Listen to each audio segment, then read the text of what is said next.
ആശമാർക്ക് 1000 രൂപ. ഞാൻ ഈ പറഞ്ഞതുപോലെ വലിയ രീതിയിൽ അവരെ അങ്ങ് സഹായിച്ചേക്കുന്നതാണ്. അവർ തെരുവിൽ കിടക്കുകയാണ് കഷ്ടപ്പെടുന്ന ആ സഹോദരിമാർ. അവർക്ക് 1000 രൂപ എന്ത് ചെയ്യാനൊക്കും? ദിവസം 33 രൂപയാണ് വർധന വന്നേക്കുന്നത്. ഈ 260 രൂപയ്ക്കകത്ത് 263ആണോ 33ആണോ എന്നുള്ളത് ഇപ്പോൾ ഒന്ന് കണക്കൊന്നുകൂടെ നോക്കണം. ഇത് കാരണം പണ്ട് മുതലേ ആയതുകൊണ്ട് ഇപ്പോൾ ഞാൻ അവരുടെ കാര്യം മറന്നിരിക്കുക ഈ കാര്യത്തിൽ. കാരണം അവരുടെ നിലവിളികളെന്ന് പറയുന്ന അന്തരീക്ഷത്തിൽ ലയിക്കുന്നതല്ലാതെ വനരോധനങ്ങളല്ലാതെ ഇവരുടെ ഒന്നും ചെവി കയറുന്നില്ല.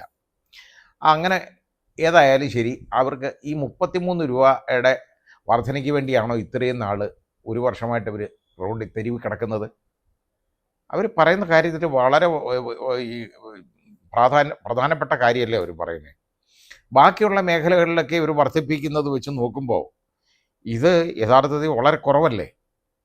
ഇതേപോലെയാണ് വിദ്യാർത്ഥികൾക്ക് പഠിക്കാനായിട്ട് 1000 രൂപ അവർക്കും വിദ്യാർത്ഥികൾക്കും കൊടുക്കുന്നുണ്ട് അവരുടെ പഠനത്തിനായിട്ട് യോഗ്യതയുള്ള. അത് അങ്ങനെയുള്ള വിദ്യാർത്ഥികളെന്ന് പറയുന്നത് വളരെ കുറച്ച് പേരാണ്. ഏതാണ്ട് 5 ലക്ഷം പേർക്ക് അത് പ്രയോജനം ചെയ്യും എന്ന് കണക്കാക്കുകയൊക്കെ ചെയ്യുന്നുണ്ട്.